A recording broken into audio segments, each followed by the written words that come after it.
అదరగొట్టే కారం రంగు రుచి ఆచి కారం పొడి. చేవెళ్ల రోడ్డు ప్రమాద ఘటనలో ముగ్గురు కూడా అంటే ఒకే కుటుంబానికి చెందిన ముగ్గురు అక్క చెల్లెళ్ళు కూడా చనిపోయిన విషాద గాథ మనందరికీ కూడా తెలిసిందే. ఇప్పటికీ కూడా తల్లిదండ్రులు అది జీర్ణించుకోలేని పరిస్థితి కనిపిస్తుంది. అందులో ముగ్గురు అక్క చెల్లెల్లో నందిని ఎంత యాక్టివ్గా ఉంటుందో మనందరం కూడా వీడియోస్లో చూడడం జరిగింది. నందిని ఒక ఫౌండేషన్లో కూడా తను ఒక మెంబర్గా ఉంది. ఇప్పుడు ఆ ఫౌండేషన్కి సంబంధించిన వాళ్ళందరూ కూడా ఇక్కడికి రావడం జరిగింది. వాళ్ళు చెప్తున్నది కూడా ఒకటే, ఏదైతే వాళ్ళ ఫౌండేషన్కి సంబంధించి ఎక్కువ మార్కులు కానీ ఏదైతే అవార్డ్స్ ఇస్తూ ఉంటారో అవన్నీ కూడా ఇప్పటి నుంచి నందిని పేరు మీదుగా ఇవ్వటం జరుగుతుంది అనేది కూడా వాళ్ళ మాటల్లో ఆ తల్లిదండ్రులకి హామీ ఇవ్వటం జరిగింది. దానికి సంబంధించి మాట్లాడే ముందు నందినికి ఎంతో క్లోజ్గా ఉన్న ఫ్రెండ్స్ మనతో పాటు ఉన్నారు. ఒక్కసారి వారితో మాట్లాడదాం.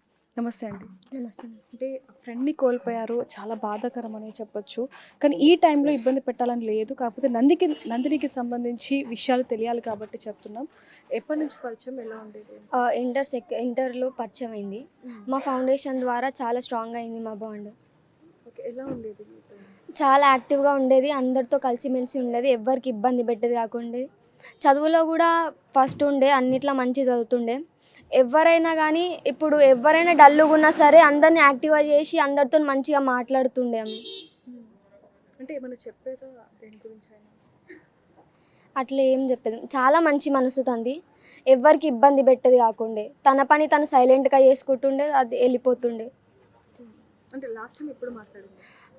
Last time August orientation program ఉండే మాకు బంజారా హిల్స్లో, అదే మా లాస్ట్ మీట్. అందరు పడుకున్నారు నైట్ బస్లో, తను అందరికీ స్టోరీస్ చెప్తుండే. డోరా బుజ్జి మ్యాప్, మనం నెక్స్ట్ ఎక్కడికి వెళ్ళాలి అది ఇది అని చెప్తుండే. ఇప్పుడు మాకు అది మాతోని మాట్లాడుకుంటూ వెళ్ళిపోయింది, అందరినీ నవ్విస్తూ ఉండేది. ఇప్పుడు తనే మమ్మల్ని ఇలా చేసి వెళ్ళిపోయింది. అంటే ఊరికి వచ్చాను అని కానీ మనం చెప్పేదా, కాల్ చేసి ఏమన్నా ఇలా అయిందని? ఏం చెప్పేది కాకుండా. ఎప్పుడు తెలిసిందండి అసలు? బస్ యాక్సిడెంట్ అయినా మార్నింగ్ హాఫ్ అన్ అవర్కి తెలిసింది. సో మీరు కూడా నందినికి చాలా క్లోజ్గా ఉండేవాళ్ళు, ఎలా ఉండేది? చాలా ఫ్రెండ్లీగా మంచిగా ఉండేది. ఎప్పుడు తెలిసింది? నేను ఆ రోజు కాలేజ్కి వెళ్ళి లంచ్కి వచ్చినప్పుడు తెలిసింది. ఏమైనా మాట్లాడేది, చెప్పేది, యాక్టివ్గా ఉండటం మంచిగా ఉండేది. సో ఈ ఫౌండేషన్కి సంబంధించి ఇప్పుడు మనతో కూడా మాట్లాడడానికి ముఖ్యమైన వ్యక్తులు ఉన్నారని చెప్పొచ్చు. ఈ ఫౌండేషన్లో ఏదైతే అవార్డ్స్ ఇస్తారో అవన్నీ కూడా నందిని పేరుగా మార్చడానికి కూడా నిర్ణయం తీసుకున్నారని చెప్పొచ్చు. దానికి సంబంధించి ఫౌండేషన్ వాళ్ళతో కూడా ఒకసారి మాట్లాడే ప్రయత్నం అయితే ఒకసారి చేద్దాం. సార్ ఒక్కసారి, సార్ మీ పేరేంటి, నందిని ఎప్పటి నుంచి పరిచయం ఏంటి? నా పేరు కృష్ణ అండి. నేను ఈ హై విజన్ ఫౌండేషన్లో కోఆర్డినేటర్గా వర్క్ చేస్తున్నాను. సో నేను లాస్ట్ 3 years నుంచి ఇక్కడ వర్క్ చేస్తున్నాను. అరౌండ్ ఈ ఫౌండేషన్లో 1077 స్టూడెంట్స్ ఉన్నారు. సో ఒక్కొక్క ప్రాంతం నుంచి ఒక్కొక్కరిని మేము అట్లా మెరిటోరియస్ కింద 70% అబోవ్ మార్క్స్ ఎవరైతే పిల్లలు స్కోర్ చేస్తారో వాళ్ళకి ఒక 5 to 6 years వరకు స్కాలర్షిప్ ప్రొవైడ్ చేస్తాం. స్కాలర్షిప్తో పాటు కెరీర్ కౌన్సిలింగ్ అని, స్కిల్ డెవలప్మెంట్ వర్క్షాప్ అని, ఇంటర్న్షిప్స్ అని, ఇంగ్లీష్ క్లాసెస్ స్కిల్స్ అని చెప్పి అన్నీ నేర్పిస్తూ ఉంటాం. సో ఈ రీసెంట్గా జరిగిన ఈ చేవెళ్ళ రోడ్డు ప్రమాదంలో నందిని అనే పాప కూడా కోల్పోవడం అనేది మాకు చాలా బాధాకరంగా అనిపించింది. ఎందుకంటే పాప ఫస్ట్ ఇయర్లో ఉన్నప్పుడు దాదాపుగా మండల టాపర్గా వచ్చింది. తర్వాత తన కోరిక అయితే మాకు చెప్పడం అయితే, ఖచ్చితంగా నేను చార్టెడ్ అకౌంటెంట్ అవుదాం అనుకుంటున్నాను సార్, CA, లేదంటే అట్లీస్ట్ నేను ఫ్యాషన్ డిజైనర్ అని అవుదాం అనుకుంటున్నారని చెప్పి తను మాకు చెప్పింది. మా దగ్గర ఆ వీడియో కూడా ఉంది, కావాలంటే మేము మీకు ఆ వీడియో కూడా షేర్ చేస్తాము. ప్రత్యేకంగా చెప్పాలంటే ఆ పాపకి ఇంకా నా ప్రత్యేకమైన బాండింగ్, మాది చాలా ఆహ్లాదకరమైన ఫైట్ అయితే జరిగేది. సో నువ్వేం అవ్వాలనుకుంటున్నావు, ఇది కాకపోతే అదేంటి, అది కాదు ఇది ఏంటి అనేది అది చాలా ఆశ్చర్యకరంగా అనిపిస్తూ ఉండేది. ఎందుకంటే తను ఆ యొక్క ఆలోచన కానీ, విధానం కానీ, చెప్పే విధానం కన్నా తను ఆలోచన నెక్స్ట్ లెవెల్ అనేది మేము ఊహించేవాళ్ళం కాదు. ఎందుకంటే రీసెంట్గా మేము స్కిల్ డెవలప్మెంట్ వర్క్షాప్కి డిలైట్కి తీసుకెళ్ళాము.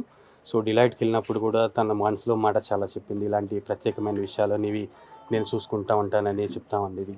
తన కెరియర్ కోసం తను ఇప్పటి నుంచే బిల్డ్ చేసుకున్న విషయం అనేది చాలా ఆశ్చర్యంగా అనిపించింది. కానీ ఊహించని పరిణామం అనేది మేము అసలు షాక్కి గురయ్యాము. మా ఫౌండేషన్ నుంచి కూడా చాలా ఆశ్చర్యకరంగా అనిపించింది నాకు ఇవన్నీ.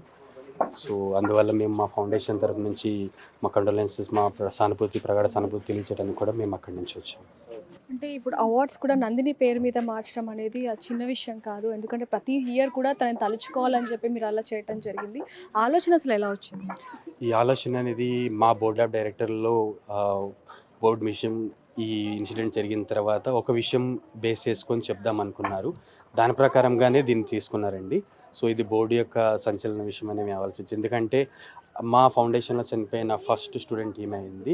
సో ఇలాంటివి జరగకూడదని మేము అనుకున్నాం, కానీ తన మెమరీ అనేది మాతో ఉండాలి. ఇలాంటి బ్రేవ్ స్టూడెంట్ మాకు ఇంకా ముందు ముందు ఆమె యొక్క మెమరీస్ మాకు అనుభవించాలంటే ఆమెతో మాతో ఉండాలనుకుంటే ఇలాంటి యాక్టివిటీని మేము ముందు ఫాలో అప్ తీసుకుందామని ఆశిస్తున్నాం. చాలా యాక్టివ్గా ఉండేది. తను ఇక్కడికి ఊరికి వచ్చేటప్పుడు మీకు ఏమైనా ఇన్ఫార్మ్ చేసిందా, కాల్ చేసి చెప్పటం కానీ, లేకపోతే మరి నెక్స్ట్ డే వస్తున్నానని?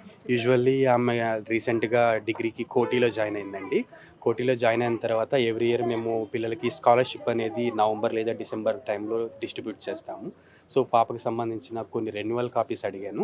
చనిపోవడానికి 2 days ముందే పాప నాకు కాల్ చేసిందండి. సార్ నేను డాక్యుమెంట్స్ అన్ని పోస్ట్లో మీకు పంపించాను, మీకు రిసీవ్ అయ్యాయా, ఇంకా నా నుంచి ఏమన్నా పంపాలా సార్, నేను కొత్త మొబైల్ కూడా తీసుకున్నాను, ఇది నా పర్సనల్ నెంబర్ అని చెప్పి పాప నెంబర్ కూడా నాకు పర్సనల్గా మెసేజ్ చేసింది. అదే నేను చివరిసారిగా పాపతో మాట్లాడతాము. నేను హైదరాబాద్ వచ్చిన తర్వాత నేను ఒకసారి మిమ్మల్ని కలుస్తాను సార్ అని అంది. కానీ ఇలా జరగటం అనేది నేను ఊహించిన అయితే అనిపిస్తుంది. అంటే ఈ విషయం అసలు ఎప్పుడు తెలిసిందండి మీకు? తను ఇంకా లేదు ఈ ప్రపంచంలోనే, ఎప్పుడు తెలిసింది? మార్నింగ్ ఇన్సిడెంట్ జరిగిన తర్వాత నేను న్యూస్ ఛానల్స్ పెట్టి చూశాను మేడం. కొన్ని న్యూస్ ఛానల్స్ జరిగింది. ఇక్కడ మాకు కోఆర్డినేటర్ రమేష్ సార్ ఉన్నారు. సో సార్ మాకు 9 గంటలకు ఆ విషయాన్ని మాకు తెలియపరిచారు. ఆ తర్వాత మేము హుటాహుటిన మా తరపున సంబంధించి మేము ఎంక్వైరీ చేసాం, ఇంకెవరైనా పిల్లలు ఏమైనా ఎఫెక్ట్ అయ్యారా అని.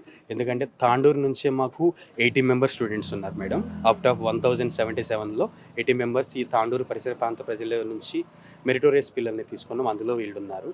సో మేము చాలా దిగ్బంధి చెంది మేము చాలామంది పిల్లలు ఇంకెవరైనా మా తెలిసిన వాళ్ళు ఉన్నారని మేము ఎంక్వైరీ కూడా చేసాం. అదృష్టం కొద్దీ దురదృష్టమై మాకు నందిని ఒక్కరే అట్లా కోల్పోవాల్సి వచ్చింది మేడం. Thank you. సో చూస్తున్నాం కదా, ప్రతి ఇయర్ కూడా నందిని మనతోనే ఉండాలని చెప్పి తనకి గుర్తుగా ప్రతి ఇయర్ ఇచ్చే అవార్డుని నందిని అవార్డుగా అయితే వీళ్ళు మార్చడం జరిగిందని చెప్పొచ్చు. స్నేహితులు కూడా ఎంతగానో బాధపడుతున్న పరిస్థితి కనిపిస్తుంది. వీళ్ళందరికీ కూడా మనోధైర్యాన్ని ఇస్తూ అలాగే నందిని ఆత్మకి శాంతి చేకూరాలని మనం కోరుకుందాం. మరిన్ని వార్తల కోసం చూస్తున్నానండి బిగ్ టీవీ.